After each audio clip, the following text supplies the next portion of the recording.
instructional, super fun, and all about artisan cheese and more to melt your peaceful heart and toast your peaceful life. Coming to you from the Appalachian Mountains of southwestern Virginia, this is the Peaceful Heart FarmCast.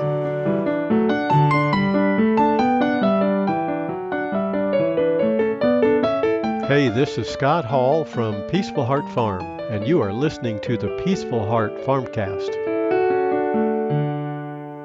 Hello, everybody. Melanie Hall here. Hope you're doing well. The conversation today and every day revolves around the value of tradition, traditional food prep and storage, traditional cooking, and of course, traditional artisan cheese.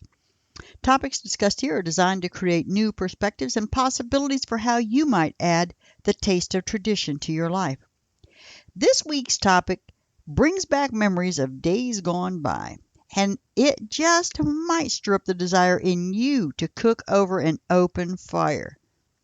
Well, maybe not you, maybe someone you know. In any case, I thank you all for listening, and I hope you find this information useful. Thank you so much to all you veteran homestead-loving regulars, and welcome to all of you new listeners out there. Let me know what you're interested in, and I'll see if I can come up with some compelling dialogue.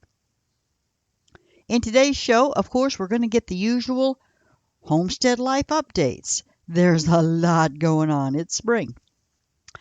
And then today's topic is cooking on the hearth. And our recipe for today is mint sauce. It's fabulous with lamb roast. So let's get on with the homestead life updates. Now, let's start with the cows. Our newest addition, her name is Butter, and she had her calf. We don't have a name yet. So if you've got suggestions, just, hop over to the website, to this podcast, jump down in the comments and give us a suggestion there. Butter is a purebred Jersey, and she has certified A2A2 genetics. Now, if you're not familiar with what that means, I will do a podcast on that at a later time, but just a summary, the health benefits of raw milk from cows with A2A2 genetics are substantial. So she's going to be a focus point of our herd share program. So we have 4 calves now, and there are 2 more still to come. Butter's calf she's so pretty. She's so cute. You can see pictures of her at our on our Facebook page, and you can just search for Peaceful Heart Farm, all one word, Peaceful Heart Farm, and like our page, and you'll get updates on that as well. So the sheep. Let's talk about the sheep. Finally, the last ewe had her lambs. She has a lovely set of twins. She twins just about every year, and she's really good at raising them. So that brings our total lambs this season to 9. All are alive and well, every single one of them. Only one issue, but Lambert is doing well on his bottle. Every morning and afternoon I go out and I call, Lambikins, and he comes running. And as soon as he's finished, it's so funny, he finishes his bottle, and then he just stops and he'll kind of look around, and then he'll just turn around and he'll trot back to his mom and his 2 siblings. It's such a funny thing because he knows he's bonded to his mom, but he knows he has to come to me for his food. But that's all. He gets his food and then he leaves. He kind of ignores me. So it's comical. Now let me give you an update on the quail. So we've had these quail eggs in the incubator now for a while, and they've hatched. We have 24 baby quail in a brooder right now. They peeped a lot when they first hatched, but now they're really as quiet as church mice. They eat a lot too. I've spent lots of time just watching them running around, pecking here and there. In just a short 3 weeks' time, they will be fully feathered. 3 weeks. And they'll be ready to move out to their quail condo. Scott's working on that right now as we speak. By 8 weeks, the hens will be laying eggs. And then I'll start the process all over again until we have the number of birds we want for breeding stock. Our goal is to raise all of the eggs that we eat. And eggs and coffee are just about the only items that I currently buy from the grocery store. So that's soon to be only coffee. We can't grow coffee here. Let me talk about the steers. We have 3 steers that are soon to be up for grabs. If you're interested in a quarter, a half, or even a whole steer, please get on the list quickly. The first one will go to processing maybe late June and will be available for pickup around mid-July. We are always, always, always limited in the amount of grass-fed beef that we have available. Uh, Again, please get on the list early. Just hop over to www.peacefulheartfarm.com, go to the contact page, drop me a note, and let me know that you're interested in that, and I'll make contact with you, and we'll see what we can do, how we can help you with that. As far as the garden goes, the tomatoes are in. I think I had 60 plus tomato plants that I put in. It was a bigger job than I thought it was going to be, but I persevered and I got them all in the ground. So the dried beans are up. I still need to plant the green beans. I've got 2 24 or 21 square foot areas for beans. And then we also got in the potato slips yesterday. So once those 2 things, the beans and the sweet potatoes, are in, I will have planted that entire garden. Oh, wait a minute. I almost forgot. I need to plant the sunflowers between the tomatoes. I'm just amazed at how much I accomplished on my own with this garden. I mean, sure, Scott did a lot of the heavy work with the mulch and the initial fertilizer. He put mulch down in the walkways. To keep the weeds down in the walkways. But the rest was all me. Everything planted in those beds, I did it. And I've never done that much on my own before. So I'm just so pleased that my diet and exercise is working wonders for me. And let me finish up now with the creamery. There's really not much to report on the creamery this week. We've been tied up with other tasks, and another week has slipped by with only a little progress there. Life on the homestead is constantly filled with meaningful, fulfilling tasks. And Scott really does have a lot on his plate right now, and he's doing a great job juggling all his responsibilities. He is so awesome. Let me move on now to our topic of the day, cooking on the hearth. This came about because I did a FarmCast that was called Cooking Through the Ages, and I finished that FarmCast up with a recipe for cooking cornbread on the hearth. And so that brought up so many questions about hearthside cooking. So I decided to do an episode on the techniques and knowledge that our great, great, great, great, great, great, great, great grandmothers used to cook meals for their families. It was all done over a fireplace or over an open fire or a pit outside. When the United States was founded, all cooking was done over a fire in some way. Most often, again, it was done in the fireplace of the home. And so they evolved over time. They had special built areas, which I'll talk a little bit more about that a little bit later, and the tools and things that they used to make that work. They were a lot larger than the fireplaces that we have today, which are just kind of nice to look at, and they warm the house. But in the past, everything was done. All the cooking was done over a fire. So you can imagine that knowledge of fire building was a part of everyday life. It wasn't just for our Boy Scouts and Girl Scouts today. Everybody knew how, especially the women, of course, who were doing all the cooking, had to know a lot about fire building. And then again, as I mentioned, there were specific tools and implements that were assisted in the cooking process. So I'm going to talk about all of those. And just to bring out a little bit more about the differences in the fireplaces, we see them today. Fireplace, it's charming. It's an optional feature really for a home. But in yesterday's world, it was absolutely an essential part of living. And it was also the virtual center of family life. So again, it's the primary heat source, it's a major source of light, and it provided the means by which all food was prepared. And uh, Scott and I have a wood stove, and perhaps you do too. And well, once the match was invented, fire building in our wood stove, that's no big deal. It became pretty easy. We crumple up some newspaper, we lay on some wood, strike a match, or use a lighter. But the way that it was done before this great modern convenience that we have now is that coals from the previous fire had to be carefully banked at night to ensure that there was a fire ready to be built in the morning. So a cold fire meant that you had to use flint and steel to strike sparks in some extremely flammable type of tinder. And then you had a skillful application of air, carefully feeding small twigs and then larger and larger sticks into the flame.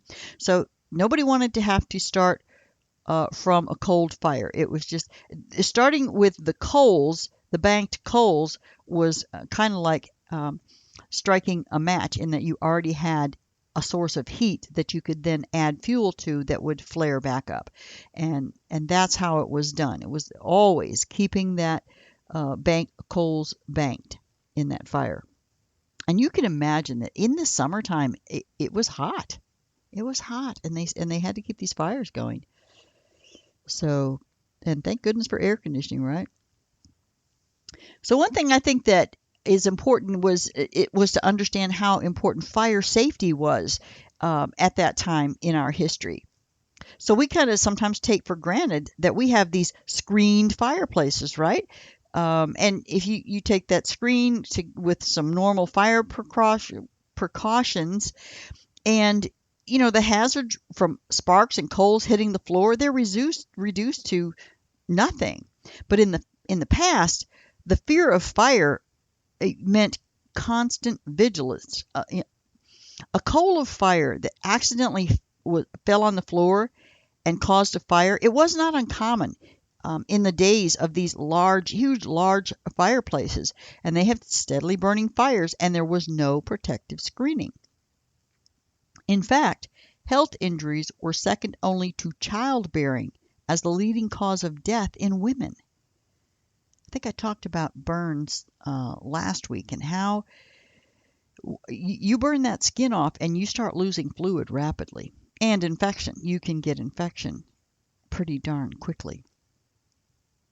So certain safeguards made the difference between a pleasurable, rewarding cooking and heating experience and possible tragedy. So some things that would have been kept on hand, having a bucket of water nearby, and a woolen blanket that could smother the flames. They had long skirts, and they would tuck those up and out of the way when they're working at the fire. Women were often checking the lower hem of their skirts for smoldering cloth if they dragged their dress across live coals. And have you noticed how women wore hats in the past? They kept their hair covered. And you would have seen no bare feet when they were near the fire either. All of these things, and we do these things. Well, maybe we don't wear hats to keep our hair covered, but we certainly would wear shoes. Well, I guess we wouldn't really have to with our screened fireplaces. We wouldn't have to wear shoes, but those things, that was standard gear back then. Watch your skirts, keep your shoes on, keep your hair tied up and back from that fire. So carefully thought out steps guarded against accidents. Even the immediate area, you had to have it kept clear when you're moving hot coals. Certainly you don't want them rolling off and catching things on fire. If they roll off, you want to scoop them up really quickly and get them back into the fireplace. And then you had these heavy iron pots that were filled with whatever simmering liquid or food, and those weren't easy to handle. And so extreme care was taken in removing them from the crane, which I'll talk about later, or lifting them from the coals. And then you had frying foods and roasting meats. Those would require care to avoid burns from like splattering fat. So staying continually alert was the best protection against mishaps. So let's talk about the different steps of building a fire. I kind of went over that quickly, but let's get in a little more detail. I mean, everyone has his or own theory for the correct fire building. And this is a relatively simple method. It's worked quite well for us. Sometimes we start with a clean fireplace or a clean stove. However, old ashes actually provide insulation and it helps to maintain the heat. So we clear ours out, but I think in the past they would have utilized that free insulation of ashes. We try to keep our ashes pretty clean. So we usually crumple up several sheets of newspaper on top of the existing ashes for kindling. In the 18th century, scrap wood, bark, small and dry branches, those would be used in lieu of paper. So you have to have that layer of kindling. Okay, so next, what we do is we lay the wood on the kindling in a grid pattern, and you're starting with soft kindling wood, such as pine. And then on top of the kindling, we would lay a mixture of hardwood and softwood, slightly larger pieces. And then next would follow another layer of hardwood, larger pieces. And at that point, the basis is built. So you've got the kindling on the bottom, you've got a few sticks, smaller, soft and hardwood, and then the hardwood on top of that. And then at that point, we just use a lighter. We make a flame on the end of a very small piece of pine kindling, and pine kindling will catch up pretty quickly. And then we just light the newspaper and get the fire started. You want to start it at the rear of the fireplace, so that the fire starts warming the chimney, and then the smoke goes up the chimney. But after the fire is well established, then we add large pieces of wood, and to keep the flames burning steadily. So all of that early stuff will break down and make some coals, and that'll be enough to get your larger pieces of wood burning, and then that burns down a little bit, and you have larger and larger beds of coals. And some of the hardwoods that we would use would be oak and hickory. Cedar has a tendency to pop, and in the past that would have created a possible fire hazard. So we have a door on our stove, or the fire screens, as I mentioned earlier. That you can deal with that, but no cedar in an open hearth. You can use fruit woods such as apple and cherry to provide a tantalizing aroma. Remember, we talked about aroma and how that affects how we taste the food. And it also puts a delicious flavor into roasting meats. So once we get the fire going, let's say actually before we get to the cooking, the fire actually has to be started well ahead of the actual cooking. And to get those coals burning, because you might think that hearthside cooking is all done directly over a fire, and that's not true. Flames are necessary for roasting and cooking on a crane, and that's the second time I've mentioned crane, but I'll get to that in a few minutes. I'll talk about several tools. But the quality of coals is more important than the flames. So it can take at least 2 hours for the preparatory fire burning to burn down to those larger coals that I was talking about. You get a small bed of coals from the kindling in the small wood, so it's going to take a couple of hours before your larger wood burns down into a nice big pile of hot coals. And so then once you have a large amount of coals, then you can rake it, you can shovel it, you can make little individual mounds onto the hearth.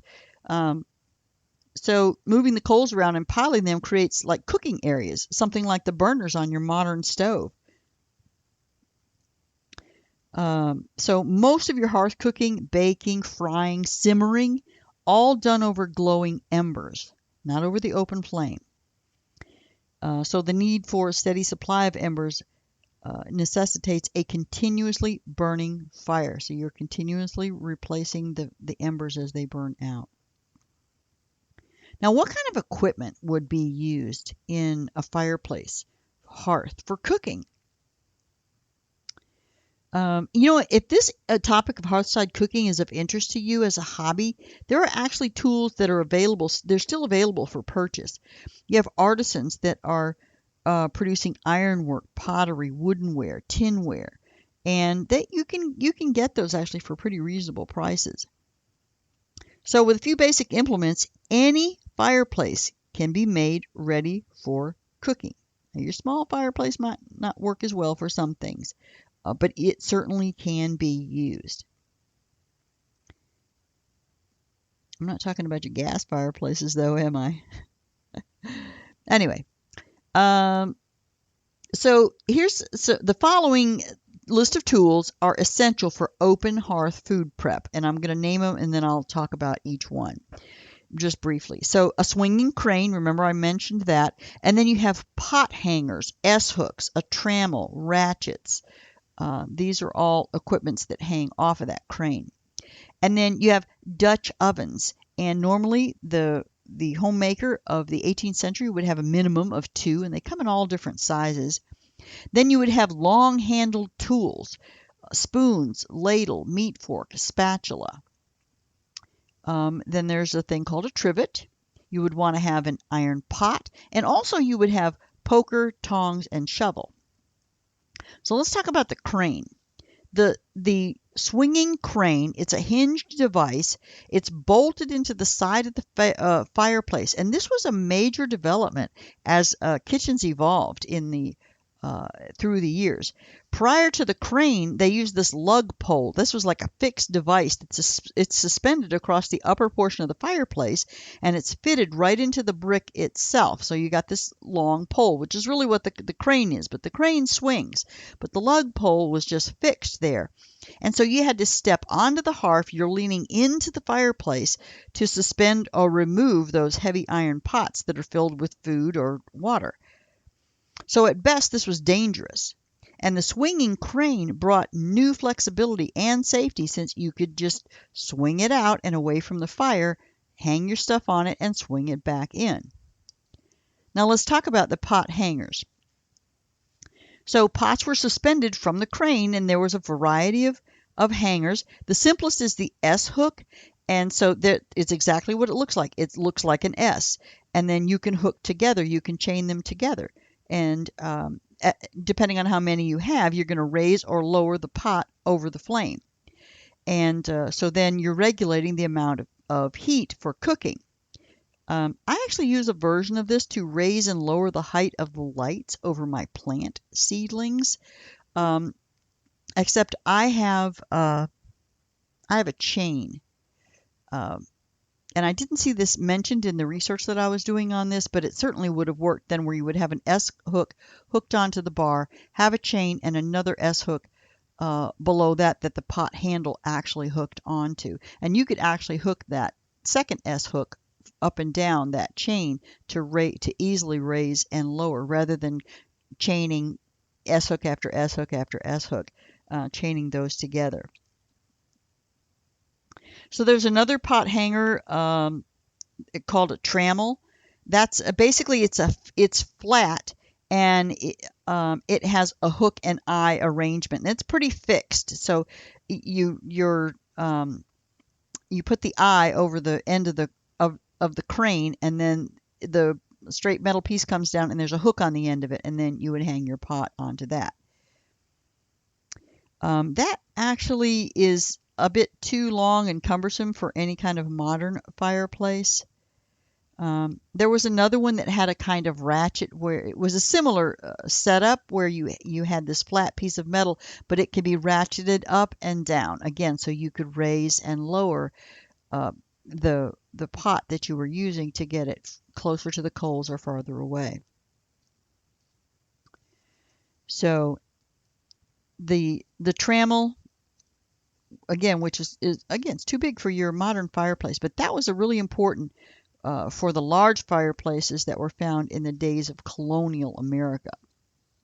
Now let's talk about the Dutch oven. Perhaps you have a Dutch oven, or maybe you've seen one. But some of the ones that I've seen are not quite exactly the same as the Dutch ovens that have been used in the past. It was probably the single most important item for hearthside cooking because it could be used to bake bread and desserts. You could use it to stew meats and vegetables or to brown foods. But what it looked like back then is it had three short legs. Now, most of your Dutch ovens, they call them Dutch ovens today. They're just round on the bottom because they sit on your stove, and it's got this domed kind of lid that goes over top of it. But the old Dutch ovens, they stood on three legs, and you place them on the bed of coals, and then whatever is in there, and then you put the lid on there, and then there are more coals that are piled on top of the lid. So the lid is actually concave on the top. It fits tightly around the sides, but it's concave, and you can put coals in there on the top. So you've got coals on the top and coals on the bottom, and so you've got a handy little oven. And then you can just replenish the coals as needed. You're scooping more underneath them, putting more coals on top. And generally, you'd have similar cooking times to those that we have in our modern recipes. So really, with this important piece of equipment from colonial days, anything that we do in a modern oven, it can be duplicated on the hearth. So think about that. If you're thinking, and you can do this, of course, outside over a fire as well. I know I'm talking about the inside and the hearth and all of that, but any kind of open flame fire that has coals, you can use a Dutch oven just to do anything. You're baking, you're stewing, all of that. Now, you would also have a variety of long-handled tools: stirring, mixing, turning, basting, skimming, ladling. So we have all those tools as well, but these would need to have long handles on them, and they'd be made of iron or wood. You would have spatulas, meat forks, spoons, strainers, ladles, all of these. You can find these. We use these today for our outdoor grills. So you could certainly find those kind of tools to be able to try this on your own. Now, a trivet. It's a tripod, and it's used to elevate pots from the coals of an open fire. And so in fireplace cooking, they were used to hold pots and kettles for cooking over the coals.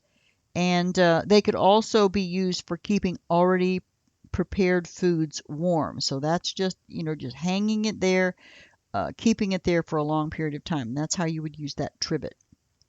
Now, of course, you'd want to have an iron pot, and so you could hang that on the crane. That would be indispensable for soups and stews, a boiled pudding. And usually those also would have legs. You could use that pot could also be useful for simmering directly over hot coals. You wouldn't necessarily have to hang it.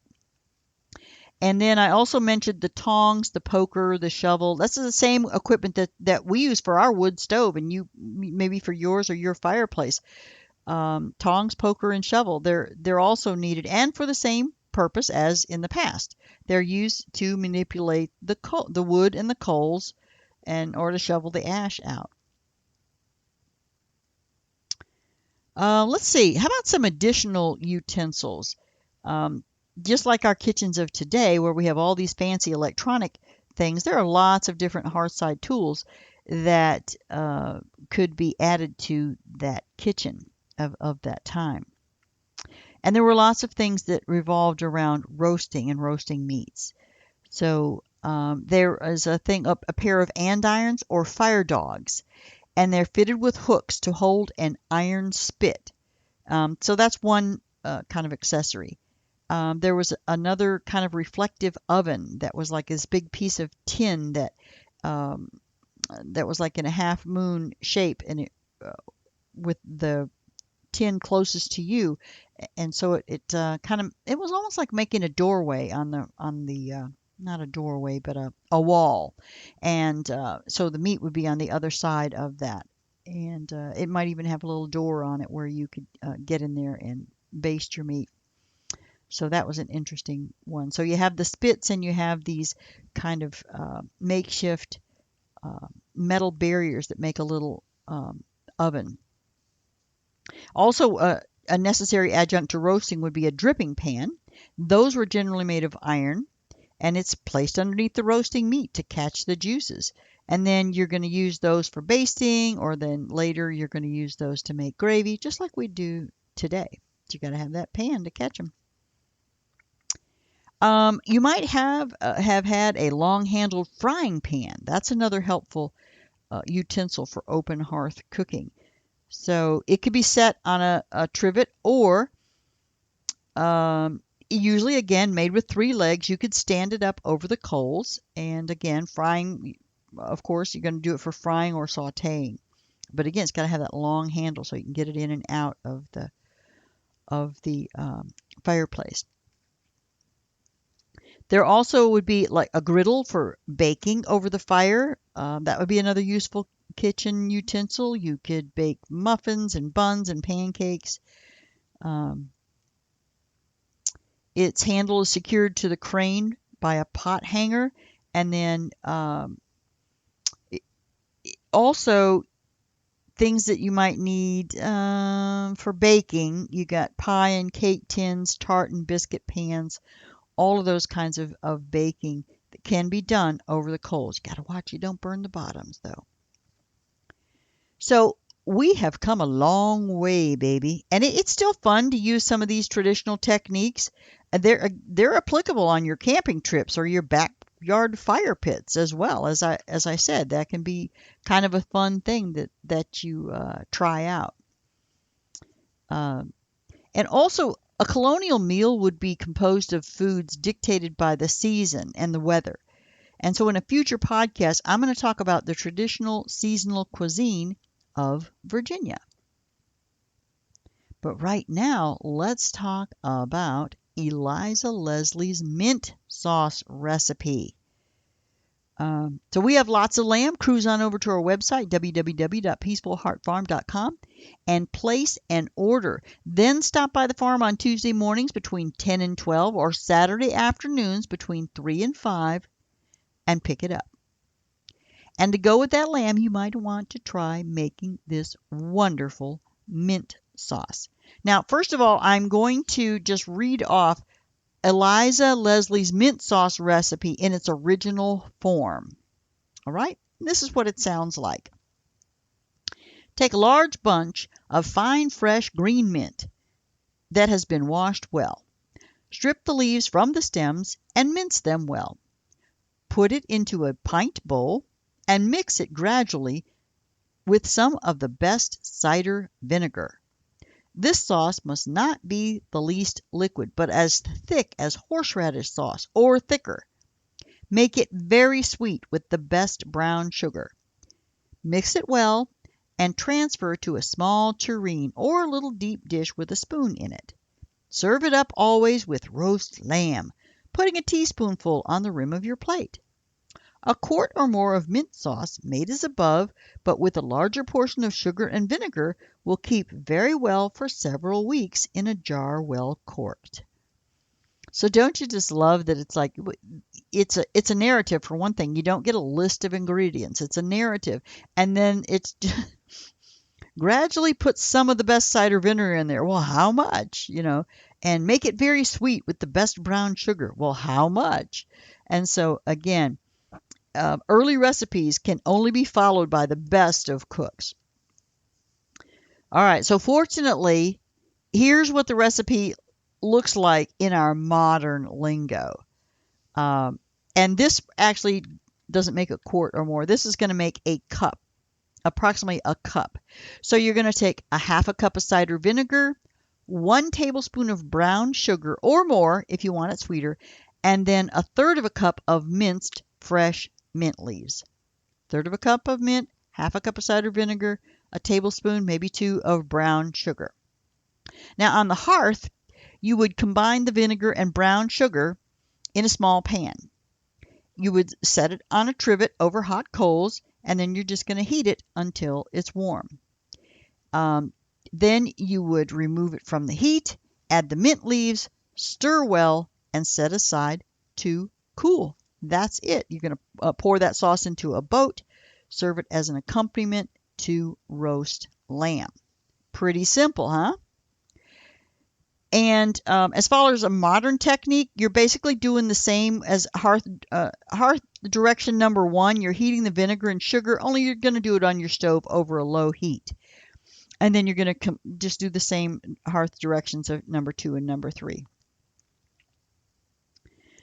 So that's simple. It's going to be great on your roast leg of lamb. I hope you enjoyed this week's traditional hearth cooking topic. The mint sauce recipe is available free for download at www.peacefulheartfarm.com/category/recipes. You will find all of my other recipes there as well. And again, don't forget to pop over to the online farm store to make your lamb purchase to go with that mint sauce. Speaking of lambs, we've been extremely blessed this season with those 9 healthy lambs. And I just have to say that again. It doesn't always happen that way, and we are so grateful. Remember to get on the list for purchasing a quarter, half, or whole beeves as those come up. And as we get ramped up for our herd share program with our brand new cow that's giving that A2 milk, we're going to be busier than ever here, but we are never too busy to listen to your input. Stop by the website, leave us your feedback. We'd love to hear your ideas. If you enjoyed this podcast, please hop over to Apple Podcasts, give it a 5-star rating and a review. Also, please share it with any friends or family who might be interested in this type of content. As always, I'm here to help you taste the traditional touch. Thank you so much for stopping by the homestead. And until next time, may God fill your life with grace and peace.